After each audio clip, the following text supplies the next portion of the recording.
are our mothers? I think that's the deep grief that we are holding as women, is that we don't actually know who our mothers are. This fake, hypervigilant, narcissistic, ego-centered, deeply wounded woman in society that is just crying for help and connection. I never got to know who my mother was because she worked most of my childhood. Welcome to Rich Core Aunties, the podcast where relational skills meets radical truth. We're your hosts, Christabel and Kachi, partners in life, in healing, and in calling things what they are. Around here, we believe that liberation lives in how we show up for ourselves and each other. Every episode, we get honest about conflict, care, culture, and connection, especially for those of us navigating life at the intersections of Blackness, queerness, and diaspora. So take a breath. You're in good company. Let's get into it. A couple of weeks ago, I was telling you about this experience I had where someone told me that I triggered their mother wound, that I hadn't done anything to them specifically, but every time they were around me, they felt activated, they felt triggered, and it felt like their mother wound was coming up. I personally, as an elder millennial who grew up in Africa, I don't quite know what that means. Did it feel like you were being attacked? I wouldn't say attacked. It just felt like someone did not fuck with me and they did not know how to say they didn't fuck with me. And they wanted to use therapy jargon to do a thing. But the thing is that it didn't land because mother wound is not a phrase I use. It's never been a phrase I use. But what that experience did was give me weeks of content. Number one, it led us to having a really interesting discussion around mother wound. And in fact, you posted about it on your Instagram. And so that's what made me want to have this conversation. What does mother wound mean to you? Mother wounds, what I think people mean when they say it is that there's been this rupture in relationship with their mother that has struck a chord or struck like this really sore space inside of them that they can't really confront because they're still grieving a relationship that's been broken between them and their mother. And when you become an adult and you start meeting other women that remind you of that experience you've had with your mother, you call that a mother wound. Right? I think sometimes therapy speak allows people to just say things that feels relatable, but it's avoiding the actual issue and the actual wound that's being untouched, which is the burden of patriarchy, the burden of being under a system that doesn't serve and honor women and give women the ability to be in their power and in their true essence, in being able to fight for justice and stand up for themselves and act responsibly for the betterment of the community.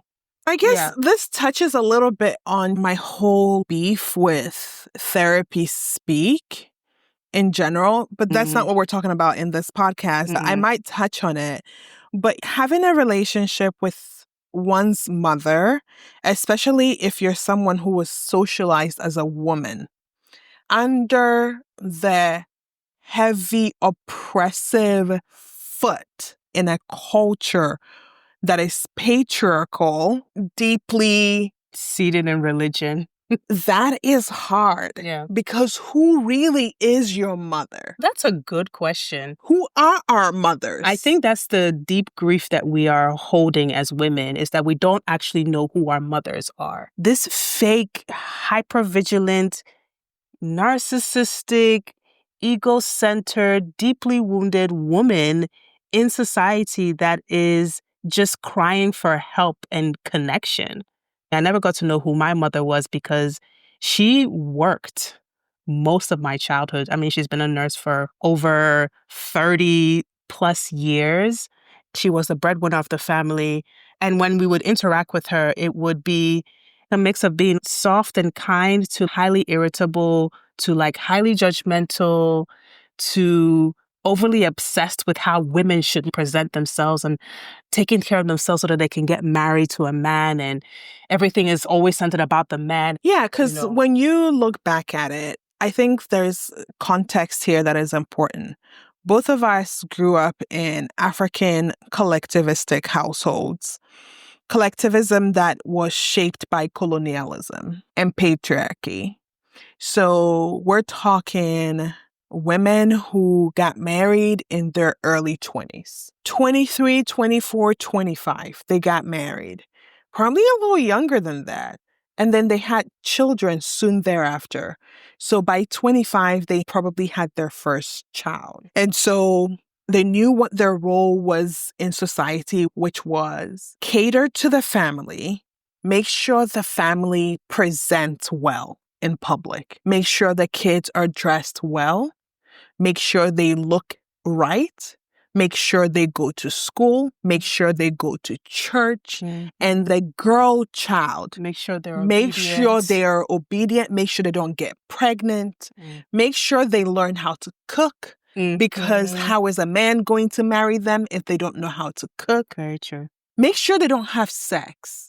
Make sure they're a virgin before marriage. But also make sure that immediately after they get married, they know how to please their husband. So this is the context. So we grew up with mothers who had to perform this. Then as time went on, they also had to work outside of the house. Not only were they supposed to do all these things in the household, oftentimes they ended up being breadwinners, or at least without their paycheck, certain bills would not be taken care of. They needed to earn some living.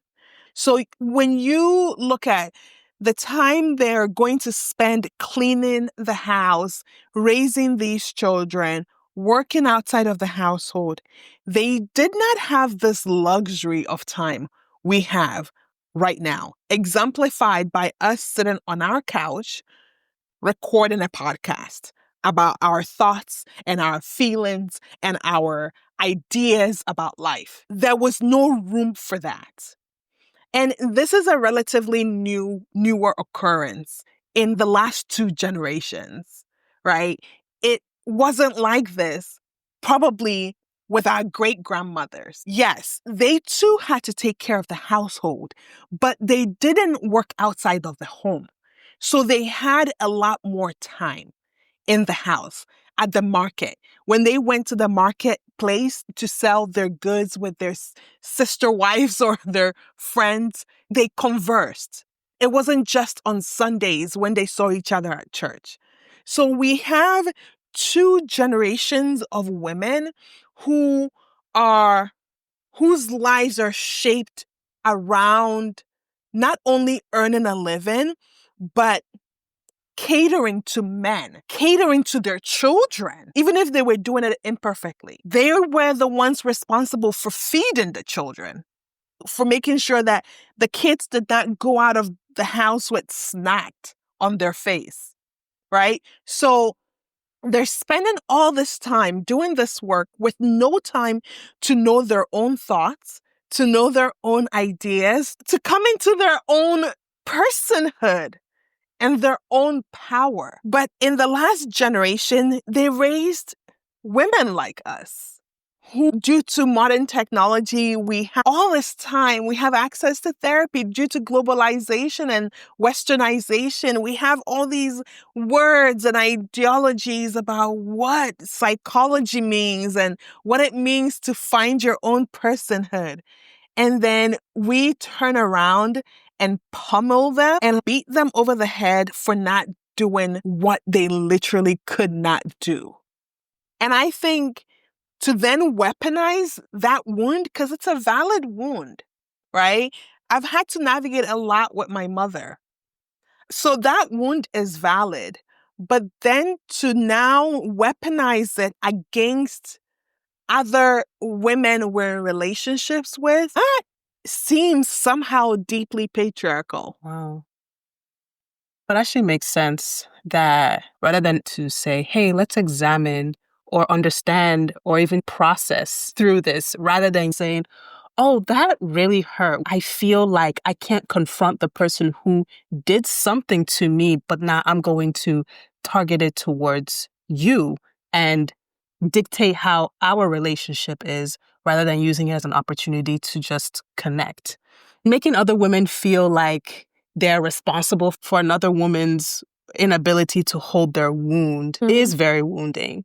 Because it could have been a moment of analyzing how deeply hurtful our shared experience is. Yeah. So I see how patriarchy keeps disconnecting women from each other. Yeah. Disconnecting this sacred connection, this experience to bond. Some of the challenges that I feel with growing up with my mother is that I couldn't tell her something that I was dealing with as a woman because I didn't feel like I could trust her. Yeah.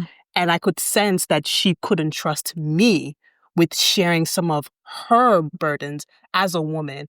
Rather, she had more of an effort in sharing all the things she was afraid of, all the things that women could be subjected to if they don't model patriarchy, if they don't act a certain way, if they don't look a certain way, if they're not obedient enough. And that's the things that fuel patriarchy is fear to make sure that women stay dominated by systems to keep them oppressed and to keep them disconnected. That way, they are not revolutionizing these connections with other women and saying, hey, this is fucked up. Isn't it fucked up too? It's so hard for other women to stand up for each other because it makes us mistrust each other and use our wound as like a reason to mistrust each other. Yeah, because you really hit on something that is very poignant and I want you to expand on. That inability to connect and bond with our mothers. Yeah. That inability to share our joys, our new experiences, like our first crush, you know, as African girls. Yeah. There was no room for that. Absolutely none. Room. And the ways that I've noticed that the room opens up is when they're trying to buy your connection back. Like when you're grown? When I was growing up as an adult, coming into my own sexuality and into my own self-expression, they wanted to bring me back into the fold of patriarchy. So around 2017, I finally came out to my parents, and that was one of the first time that I heard my mother tell me, you know, women being attracted to women is a natural thing. I have never heard this woman say anything like that when I was an adult. That was the first time she finally said, you know, when I was in secondary school, I had a school mother, you know. There were some instances where she would, you know, try to buy me gifts and to connect with me. But you know, those kinds of things, after secondary school, you just grow out of it. You know, being connected to women is just something, it's a phase. It's something that you do, but you're not supposed to carry it on. It was like she was kind of cluing me in to the secret world of connection and bonding and this sacred space that women held for each other, but could no longer be sustainable after like a you certain found age. Your man. Now you have to be a certain kind of woman to now be presentable. You now have to assume this role of a wife, a mother, a breadwinner, a responsible adult. Somewhat, it seems like she's trying to describe what a matriarch looks like. It's just a woman that has succumbed into being under her husband, being obedient, being subservient. And that's just how women have been able to survive. Yeah. And you cannot survive if you are not with a man. Because that's not matriarchy. Matriarchy is like men are there to serve a purpose, but they're not the center of attention. They're not the center of attention. They're not the center of. I had never heard my mom said that she had a school mother. I remember when I was in secondary school and I made out with a girl and my parents eventually found out. She never opened up to me. I was like around 15 years old. She never bonded with me. She never used it as an opportunity to connect. Now, the one opportunity she was using to connect was so I can go back into the closet. That I shouldn't because the phase should have passed. Yeah, the phase should have passed. The phase should be passing. It should be passing. Look at me. I was once like you, bubbly. But now I have to be a strong woman in this fight for womanhood. Those are the only moments of her wanting to connect with me. But in other instances, it would be, why is your hair like that? why are you doing dreadlocks? Don't you know it doesn't make you look very womanly? It makes you look like, she wouldn't be able to say it. It makes you look like you're not attracted to men. Are you even attracted to men? Are you a lesbian? And I would say no, because I was so ashamed.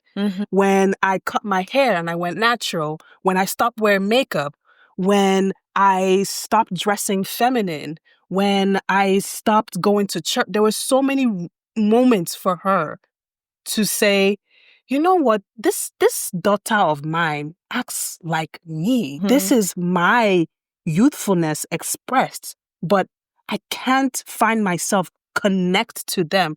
Rather, I have to make these false bids of connection, which were not true. They were not sincere. And I think when you grow up with a relationship like that and you meet other women who are really trying to connect with you, you think that's fake too. But they're trying to, especially when they're trying to connect from a place of truth. Yes, you think that is fake too. Because you're growing up with a woman who has not modeled what true connection can feel like with other women. Yeah. It's like the connection can only exist if a man is involved. Yeah. So I grew up a little differently.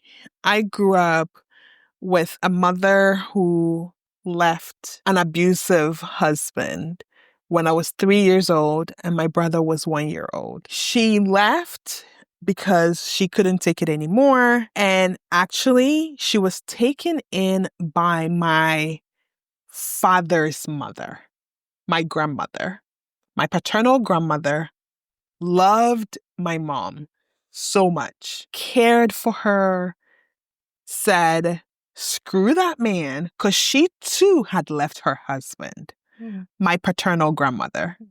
So in my village, there's a family compound. My grandmother asked my grandfather to build her a house on the compound so that she didn't live with him. She says, I will bring you your dinner. I'll bring you your breakfast.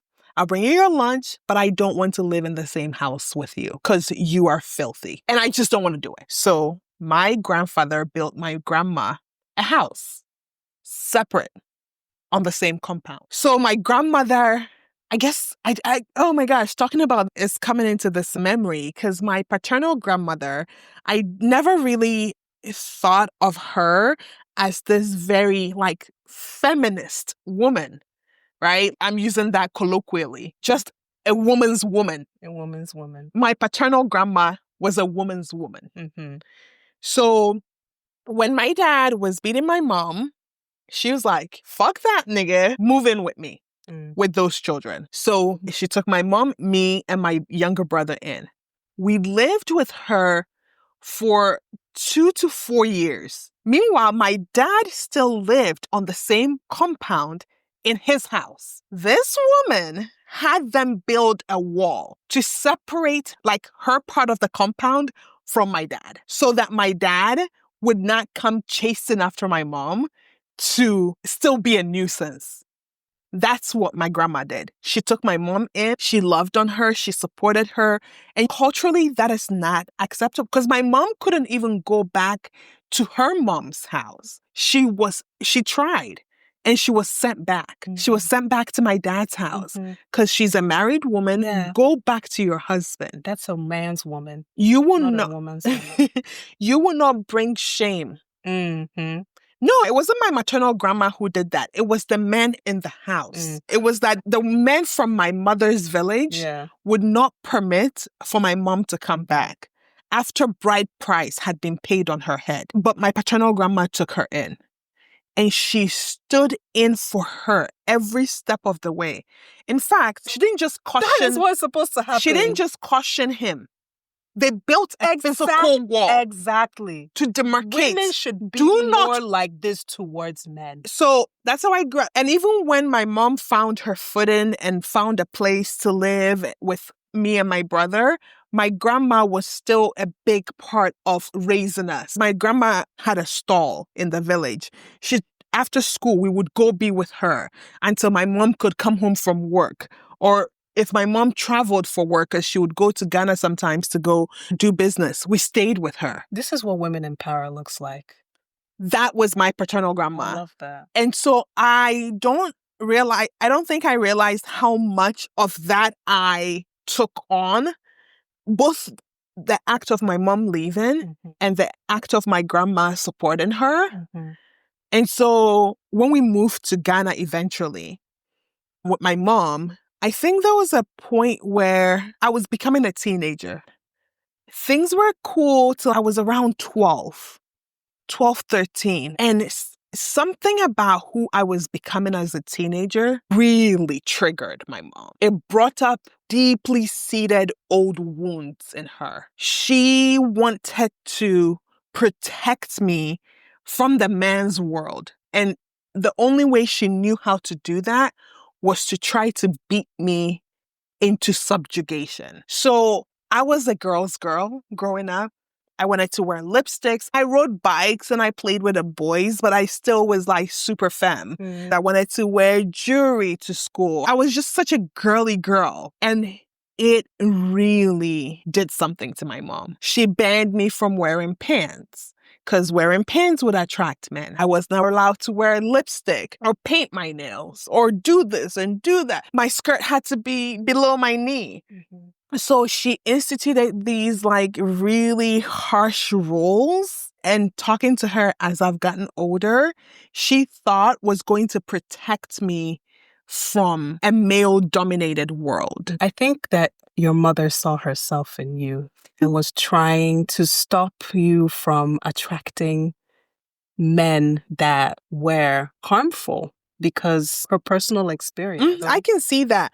But nevertheless, it created in me a distrust of women. I did not have friends because my mom said, oh no, you can't be friends. You can't trust these people. You can't be friends with them. Go to school, come home. That's it.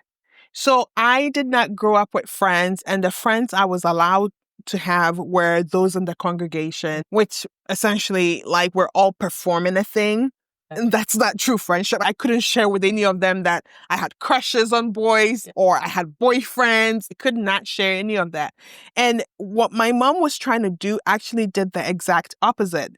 Boys loved me. I was a pretty yellow sissy little...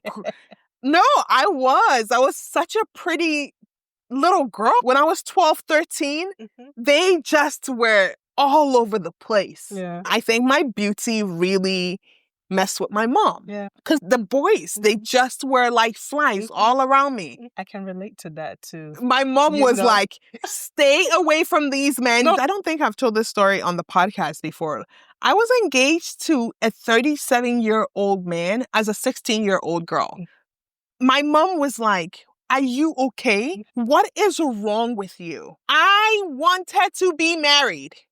I wanted to have children. I wanted a home of my own because I was determined to prove to my mom that I would be able to keep my man. I would have like the prettiest house. I would dress up for my man. He was not going to leave me because, of course, I was just thinking as a child, I was resentful of my mom for leaving my dad because my dad was wealthy. And when I lived with him, I ate cornflakes and wore school uniform to school and like I was pampered. When we came to live with my mom, I was a pauper. I was poor.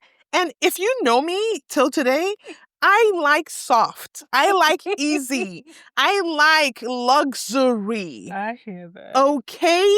And my mom was hard. We grew up in a one-bedroom house that she was building around us. We did not have indoor plumbing. My dad's house was a 6-bedroom house with a hot water heater, hot and cold faucets he built in the 80s in Nigeria. That's fancy. He had a whole living room. He had a collection of records. He drove a sports car. He wore white tennis outfits to go play tennis. My mom was just a hustler. And I just wanted to prove that if I got married, I was going to have a house and I was going to keep it pretty and I was going to keep my husband entertained and happy and in love with me. And like my husband would never beat me because I would just be the perfect pretty wife. So yeah, I was boy crazy because I just wanted to leave my mom's house and make my own house. I wanted to have my own children in my own home and love them and not be out here hustling for money, because my mom was a businesswoman who was just really working really hard. But left to my mom, she did not want me associated with any of these men. I had a little engagement ring. I went to college with my cute little engagement ring. He moved me into college. My man. Okay. Dang, you were in there. So, like, my mom had decentered men in her life and wanted the same for me. And that friction we had created like really deep wounds, because I didn't have anyone I could go to talk about my obsession with boys, because she always tried to literally beat it out of me. So I understand the whole concept of a mother wound, not connecting with your mom, either because you're boy crazy and she's not, or that she's boy crazy and you're not. Yeah, I'm on the spectrum, whereas she's boy and men crazy and I'm not. But I'm also like obsessed with attention and affection. I had this friction with her because I didn't feel I was woman enough because I wasn't attracted to men, or I wasn't as obsessed with men as she was and had anything to connect over. And that made me feel less of a woman.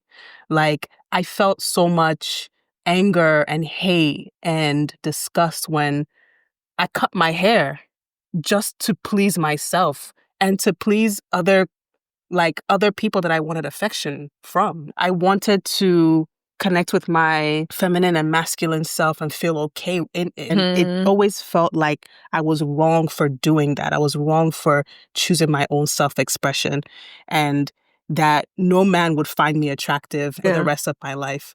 I felt so alone. I felt that my mother wasn't someone that I could talk to about my relationships with women, my breakups with women, which were really hard.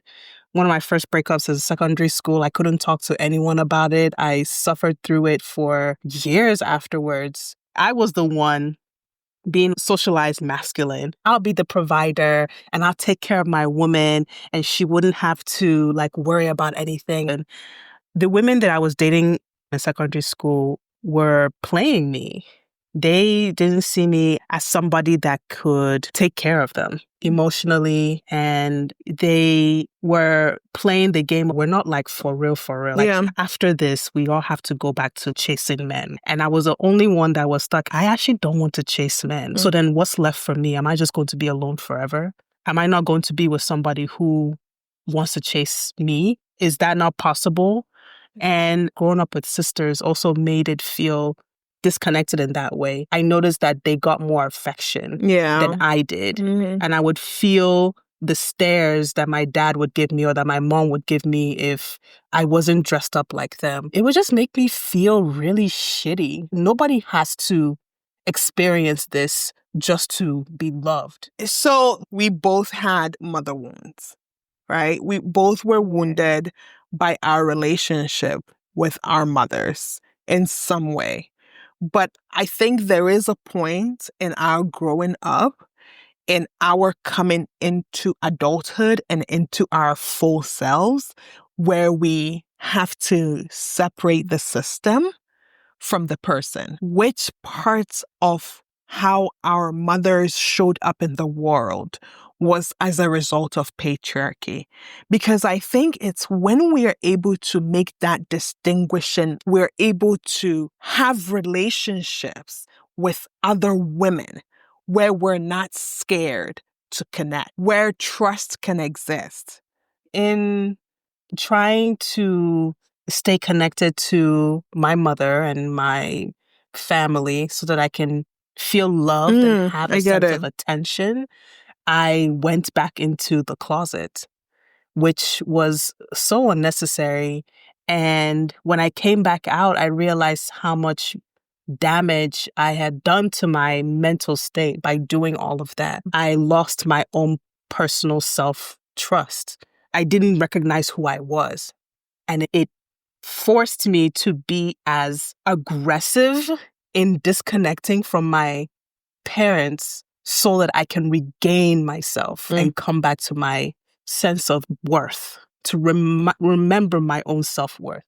And that it's not tied to appeasing patriarchy. It's not tied to appeasing patriarchy. So in me existing, I am challenging patriarchy, witnessing my own triggers and staying. I'm able to exist in connection with other women and with myself and not feel tension because I'm still trying to appease patriarchy.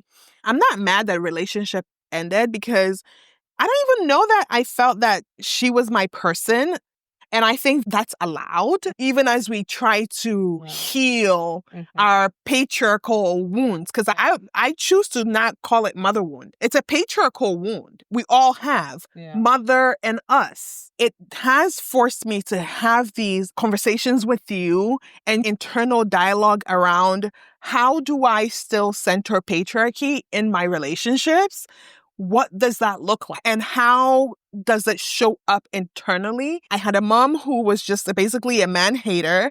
So that helped a lot.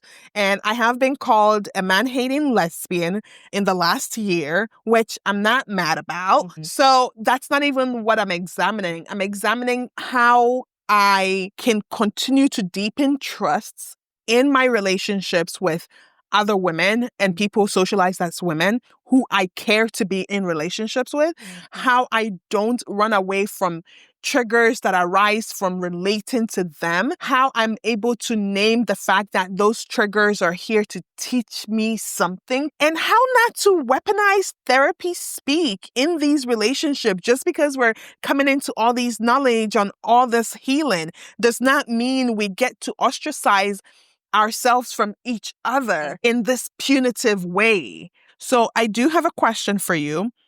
What does your current emotional triggers teach you about your unmet needs? Especially because you're a lesbian, dating to other women, people socialized as women, mask women. How does your emotional triggers teach you about what unmet needs still exist? Some of the things that have been triggering for me in relationships with women is how much play people enjoy doing around being dishonest and masking. Like, it doesn't affect our connection together.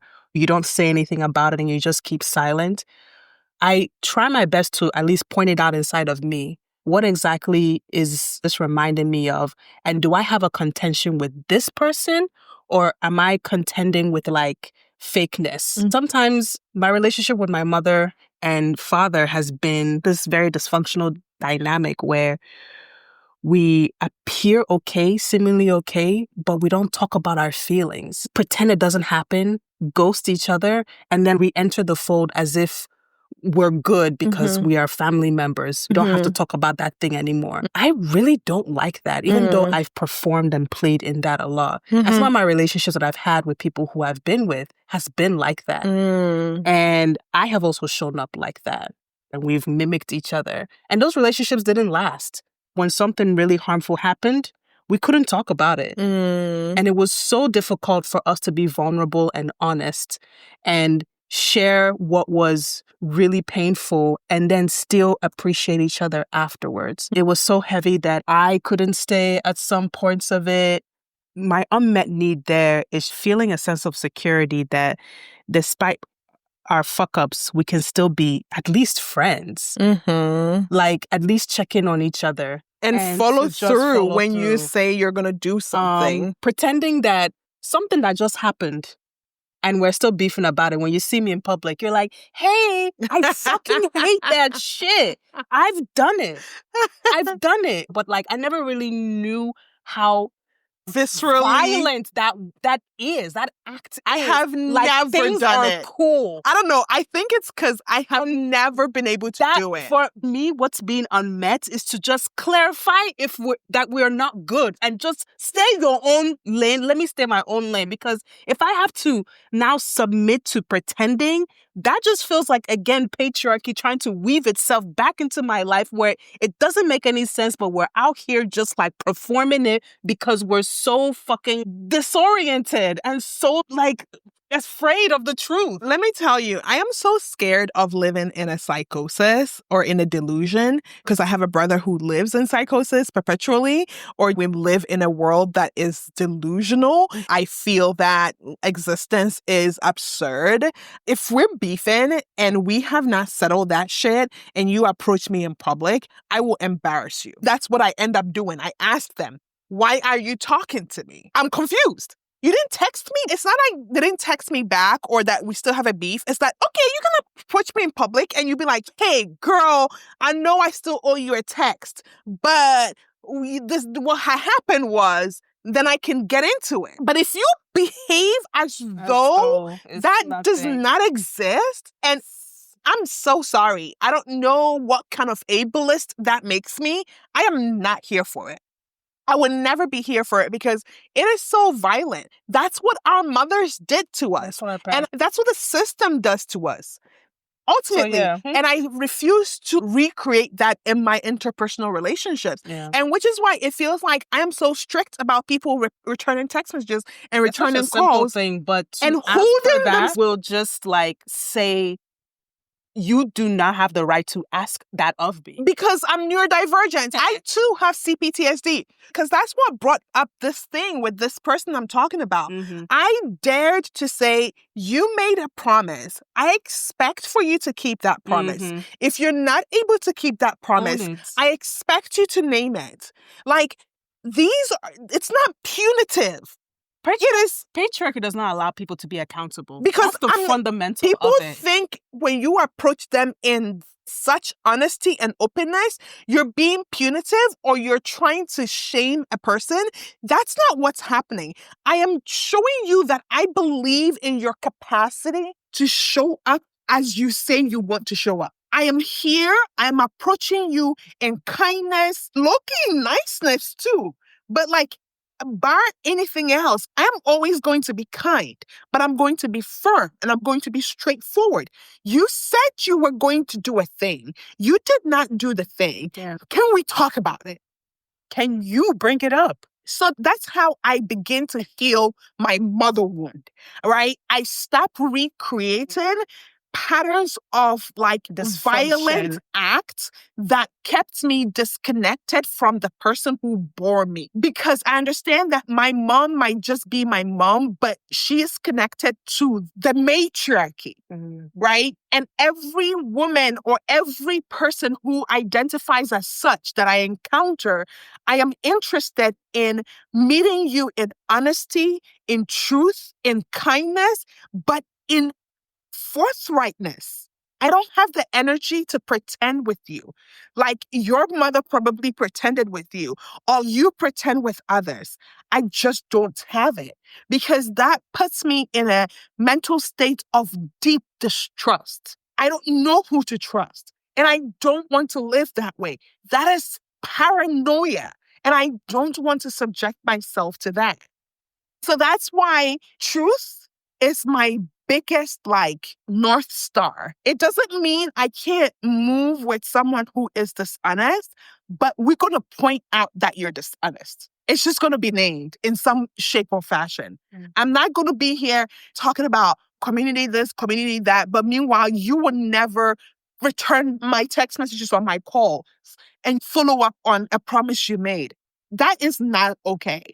I'm not interested in doing that.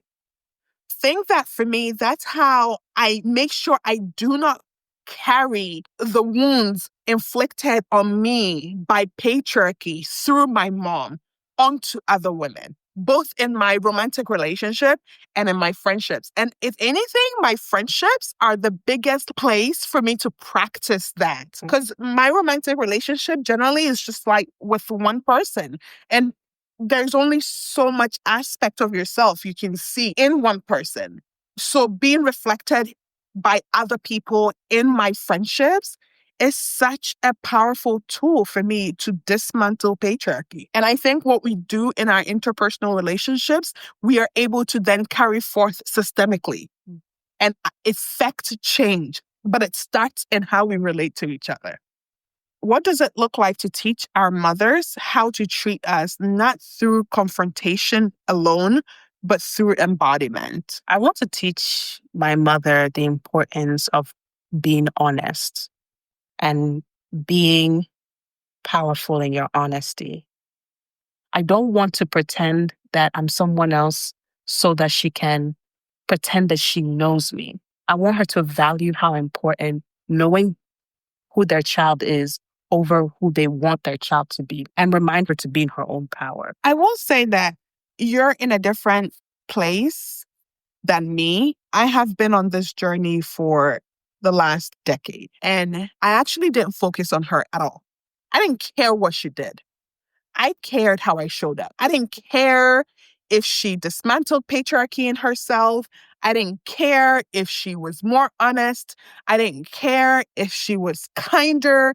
I cared about me. I was so selfish in that because I understood the power of neural pathways and how cemented it can be, how difficult it is to change habits. So if I look at myself at 40 years old, and it's difficult for me to change these certain habits despite the technology that exists for me and what I have been exposed to, I extrapolate that to my mom, who is 67, 68, who grew up in rural Nigeria during the Biafran War and just does not have access to all the stuff that I have access to.